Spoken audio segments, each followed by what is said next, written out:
Welcome to the Game of Life podcast, where we bring you inspiring softball stories, insightful tips from coaches and players, and explore how the game transcends its boundaries to become a metaphor for life. Whether you're a sports enthusiast, a casual fan, or someone just looking for inspiration, you're in for a treat. We'll unravel the tales that go beyond the scoreboard. Discover how perseverance and hard work on the field translates into resilience in your daily challenges. Learn about teamwork, leadership, and the unwavering spirit that fuels success, not just in sports, but in the game of life.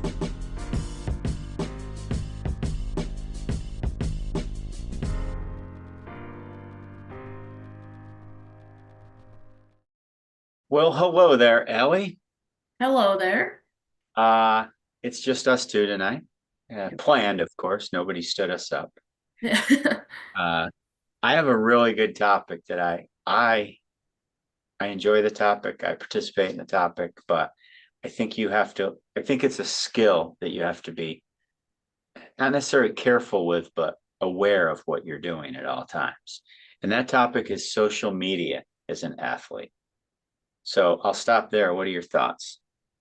Oh my gosh, I have a lot of thoughts on that. So as an athlete specifically, so first of all, I think social media is a positive tool if you use it in the right way. I think for a lot of people it's become a negative tool, but I think it kind of depends on the point you're at in your career, right? So like I know a lot of college coaches who check kids' social media before they go to recruit them to see the type of person that they are, the type of player that they're recruiting, and the type of person that they're recruiting. Because I think, when you look at someone's social media, it says a lot about you.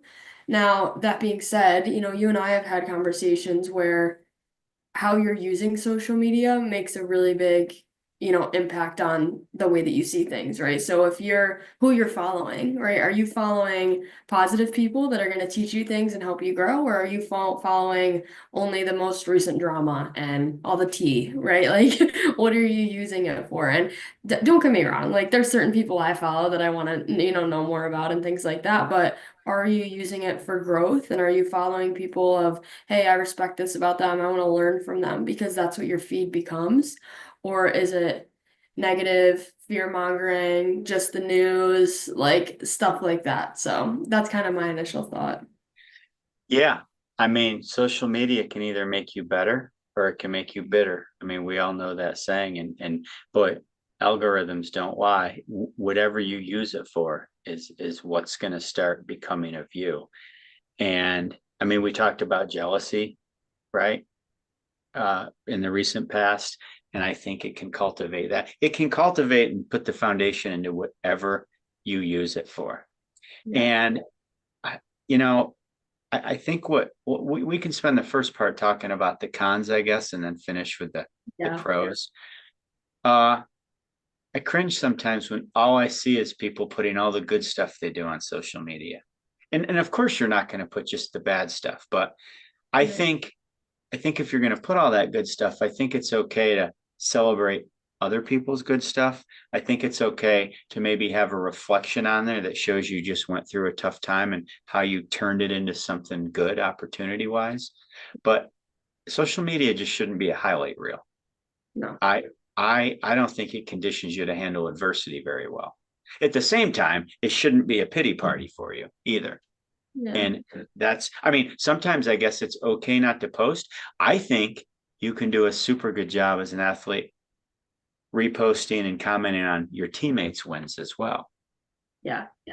Yeah, I mean, I think when you look at people who are popular on social media, I think you kind of get one of two things. You have on one side the people who are perfect and popular and have a lot of money and that aspect, and the other flip side of that coin is people who are super vulnerable on social media, which is really, really hard to do. But in my opinion, people relate the most to struggles. Everybody struggles. Not everyone's going to have the same success as you, but there's a really good chance that someone's been through a similar struggle as you. And I think that's the stuff I like to see on social media because I can relate to it, right? And then you're looking through the comments of, oh my gosh, this happened to me. You're going to get through it. Oh my God. Like that's the community I want to be a part of on social media.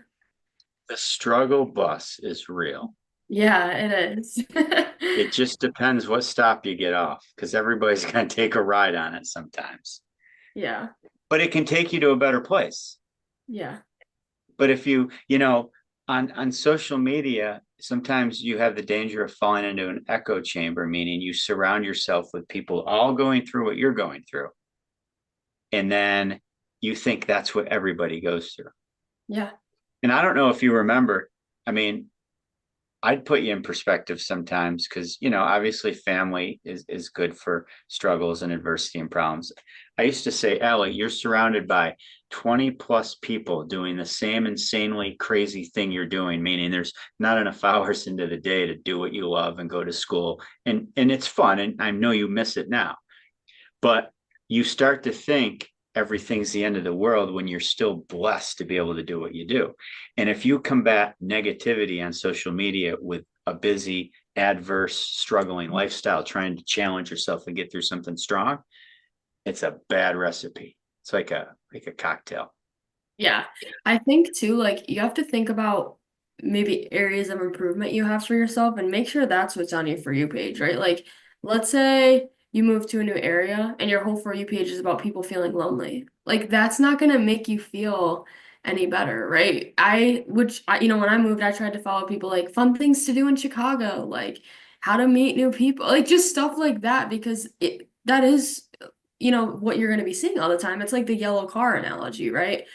Yep. Did you see any yellow cars today? I don't know. Well, were you looking for them? So it's kind of what you're looking for is what you get because, you mentioned the algorithm earlier. Like, I think it's crazy. Some days I'm talking about something with someone at work and then at night it pops up on my phone. Like, I literally think it hears me, I'm convinced. So I feel like we just have to speak those things into existence. And I feel like the average person, honestly, I don't have any data on this. At night, you scroll on your phone for 15, 20 minutes at least. What are you looking at?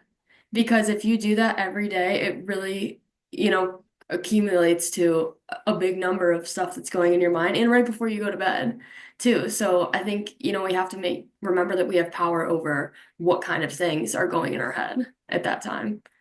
That is so true. I'm older. Of course, I didn't have social media when I was your age, and I'm not saying, oh, life was better. I like it. I enjoy connecting with people. But I have an Audible account. I love books. I don't necessarily like reading them all the time or want to carry it around with me. But I use social media a lot. If something comes up on my feed about a crazy story about an athlete or a coach or something, a lot of times I'll end up finding out they have a book about that. And then it leads me to a lot of book suggestions that on my morning walk or lunch or when I'm traveling. And it's a great tool to find information too. It doesn't always have to be you posting or you scrolling, but I think the keywords of how you want to grow, I think you surround your feed with things you want to be better at. Yeah. Not even things you wish you were better at, things you want to be better at. There's a big difference because you'll take action. And if you start putting that on your feed, it's a game changer because now you're connected to so many people. Yeah. And I know you and I have talked about a lot, the pros and cons of social media and the news and all the information that we have nowadays. And I think, one negative I want to get into is sometimes it's information overload and it can be kind of fear provoking, right? So what I mean by that is, let's say there's a car accident tomorrow, God forbid, right? And they're talking about this and how it's dangerous to drive now and all this stuff. And oh my gosh, there's been 3 accidents in this state in this amount of time.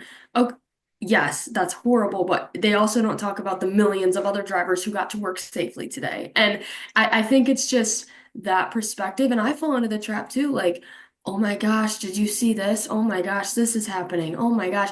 If they, spent as much time on our algorithm or on the news talking about everything good that happened in a day, I think that would really shift our perspective too. I was talking to a student today because they're worried about all the plane crashes they've seen on the Yeah, news. that's what And I'm came like, out. do you realize how many planes fly a day? Now, if you're on a plane that tragically something happens to, it's as real as it gets, and you don't care about all the other planes. But the odds of that happening. And then I joked, could you imagine if we had 24-hour news media back when we were settling the United States of America? Be like, now their stagecoach crashed today. Now their settler bit by a rattlesnake out in California trying to get to California. Oh my Yeah, gosh, don't go there, people. And then people be afraid to settle the country. It's yeah, sometimes you just got to go for it. No, there's risk. yeah, Your definitely. I think feet, your that's just feet, your feet exaggerates it all. Yeah, so I think it's just important to keep perspective when you're looking at whatever you're looking at on social media, no matter what topic it is. One other thing I wanted to get into was that you and I have talked about just generationally between our generations is, something my generation has had to deal with and future generations too is when you're in high school and specifically for kids trying to get recruited, anything you put on the internet is there forever. Any party you go to, anything you're doing that you shouldn't be doing, one picture of you completely changes the game. And I know we've talked about that's different from when you grew up, and a lot of kids say that's not fair, and oh my gosh, like I just can't go anywhere anymore. And I think that's a really hard thing to deal with. But I think sometimes as athletes in high school, right, you're the kid that everyone's looking at. You almost have a target on your back of what are they going to do? What are they up to? What are they doing? And kind of one picture of you can change the game. Wait a minute. Even a story that vanishes? Yeah, on Snapchat. Oh Yeah. my Yeah. gosh. I want to Yeah. shift a little. I got a couple questions for you. Talk to me about TikTok. Okay. What about it? What's good and bad about it? I Like mean, is it a useful tool or is it just for mindless scrolling and laughter? again, I think it's who you follow. I mean, I'm not gonna lie, I use TikTok. I scroll on it at night. I think the thing that I really like about it is a lot of it's educational. I've learned a lot of stuff on TikTok from random people all over across the world, and I think that's beautiful. And I hear awesome stories all the time, and it makes me laugh and it makes me smile, and I love that part. The other part is I think sometimes I almost see too much where it invokes that fear or makes, me anxious about certain things. And in a perfect world, that wouldn't be there. And I think, everyone has their opinions that they're entitled to, but sometimes, when you get on the internet and see things, then there's all this back and forth. And I think the thing about the internet that's super hard is if you have a strong opinion, no matter what it is, somebody else has the exact opposite strong opinion, and you're gonna hear it. And that's the scary thing about social media. Whatever you post, you gotta be ready to defend and get in a battle about. And it may not even be a credible battle, right? Somebody may just be trolling the internet online, ready to shoot down anything that you want to say. And I think that's something super interesting about TikTok too, is there's a lot of opinions out there. And I think it really shows how some people are stuck in their ways a little bit. No, that's good. And one thing we can discuss real quick is you grew up in an area where high school sports get a lot of social media coverage. And it's great when you do well. But if you're in a clip where someone else was doing well and you happen to be the one that gave up the 3-pointer or the game winning foul or struck out to end the game, can that eat at you? Is it good to ignore it? Do you just look at it and address it? If because that's high school. You get to college, it's going to be magnified even more. And then to this day, I don't know how pros like Josh Allen or Patrick Mahomes or those guys deal with it. I can't even speak about that. But let's go back to high school real quick. I Like, mean, here's how do you here's the deal with it? here's the thing about social media, right? So like, let's say I'm going to use you on the golf team, for example, okay? Just as an example. Let's say you're golfing in high school, you're in the, state tournament. Let's say for whatever reason you lose by one stroke. Okay. You think that the other guy's cheating. We're just going to go with that something. You think he lied about a score, whatever. Okay. On social media, they post congratulations to so and so winning the state tournament, blah, blah, blah. Okay. No matter what you think, if you reply to that and say, that wasn't fair, guess who's gonna get crapped on? No matter what. Yeah. You. Because they're gonna say, oh, sore loser. Oh my gosh. The problem with social media is people don't know the full story sometimes. So I think it's a matter of almost you gotta pick your battles. And if you're gonna say something, you better be super confident in it. But I'm kind of at the point, like, most social media, like sometimes you don't know the people, but if there's ever an opportunity to just have an in-person conversation, go have it. There's no reason that you need to be behind your phone saying some of the stuff that people say. And if you do want to say something, there's a good and a bad way to go about it too. No, I get that. And no commenting is fine because no one can prove you saw it. Just the superpower is just to keep scrolling. But Yeah. but back to the high school, like so if you strike out to end a game, they're gonna show the clip of the pitcher striking somebody out to win a game. Like, Do you retweet it because you were part of the contest and it was a challenge? Do you just ignore it? Do you comment congratulations to the other team? Or does it just depend on your character what you do with it?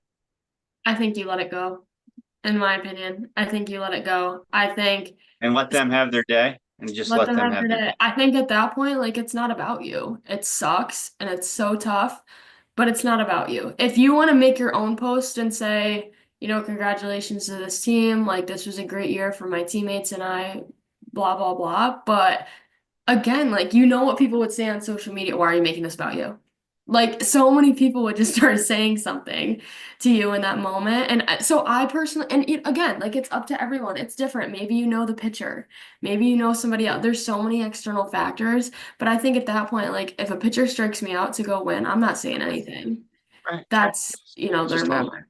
Yeah. Uh, I I get weird. Like I don't watch many sports shows and I don't read a lot of sports tweets or posts or articles because it's hard for me when you have two teams or two people in an arena giving it their all that everybody has an opinion of why one team won and one team lost when for the most part it's probably because somebody played better or somebody made too many mistakes. It's usually not because of lack of effort, but they all act like they know the answer. And I have more respect for the people in the arena than the people talking about the arena. That's just me. I don't get too caught up on all those shows. And I think that's where it can eat at people. I think you're better off as if you're in the arena, not even looking at that stuff. Yeah, I think too, like those words can hurt you if you're an athlete and you just have people blindly saying stuff like they don't deserve to be here. They suck. Like athletes are people too. And I think at the end of the day, it's super important to remember that.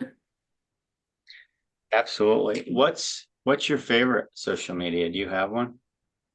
Whew, I don't know, to be honest. And it I might depend. It might depend. I don't know. I think it depends. Like if you're talking about updates from my friends, it's probably Instagram. If you're talking about news, it's probably Twitter, X. And if you're talking about just having a laugh, it's probably TikTok. Like it just kind of depends. How about you? Well, now you're getting older, right? One of my favorites is LinkedIn. Okay, okay. Well, that's another one. Yeah. And I love but seeing that what my own friends are. Yeah. that I gain a lot of insight from that and I build a huge network from that. But but that's definitely the top of educational. After that, it just depends what I'm looking for. Instagram reels are a lot of fun. I'm not as much TikTok as Insta, but uh, I think you can use different ones for different parts of your day and different things you're looking for. But I don't think it's good to be on any one too long. And I don't think it's good to be on one instead of going to challenge yourself in the real world. That's just how I basically want to end it. Well, why don't you talk about too? I want to hear from you on your experience with Twitter because I know you've met a lot of awesome people through social media. So do you want to touch on that? Yeah, so my students laugh because we have a lot of class Zooms in the classroom where I'll see people on Twitter, I direct message them, and usually they get back to me. I mean, of all walks of life, like even I don't get too infatuated by like celebrities, but even people that would probably never talk to you if you called them on the phone. We get talking, explain ourselves, usually a quick phone call, and the next thing you know, they're zooming with my students. And people that I never would even know existed because of social media. They show up on my feed. We have a discussion. I vet them a little, and now they're talking to my students, and now my students connect with them, and we build this massive network for what I do in the classroom. So I like Twitter. I get some weird DMs sometimes. I just ignore them. Like you never have to answer anybody on social media. You never have to answer them. Sometimes you get some hate, but we talked about crabs in a bucket and you just keep climbing and not worrying about them trying to pull you back in the cesspool. But Twitter, to me, the way I use it is probably the best way I meet people. Well, and I Network with people. It's not more meeting, but networking. well, and I think too, like if you're someone posting on social media, you want people to reach out to you. Like you want people to Yes. learn from you. So to do that is not a completely crazy idea. Like that's what they want. They want people to reach out to them. So I think there's someone on social media who you like their content, tell them, like you never know where that connection's gonna go. And back to LinkedIn real quick, because that's something I created in high school and I have hundreds of connections now. And honestly, I check that feed like an Instagram feed. I'm reading about, kids I went to college with and what they're doing now and things like that. And one of the biggest pieces of advice that I give even people that just graduated college or don't know what they want to do in their career, go on LinkedIn, type in the career you think you want, and message somebody and ask if you can talk Yeah. to them about their job. There is no better way to learn about the career that you think you want. I've had people do that to me, be like, can I chat about what you do for work? And I talk to them and they can see like, oh, maybe I would like that or maybe I wouldn't, instead of reading the Wikipedia description of what my job title is. So I think that's a really, really good resource that is super underutilized. Uh, who was your teacher that got you started with LinkedIn? Oh, our connection's breaking up. I can't really hear. No, I can't.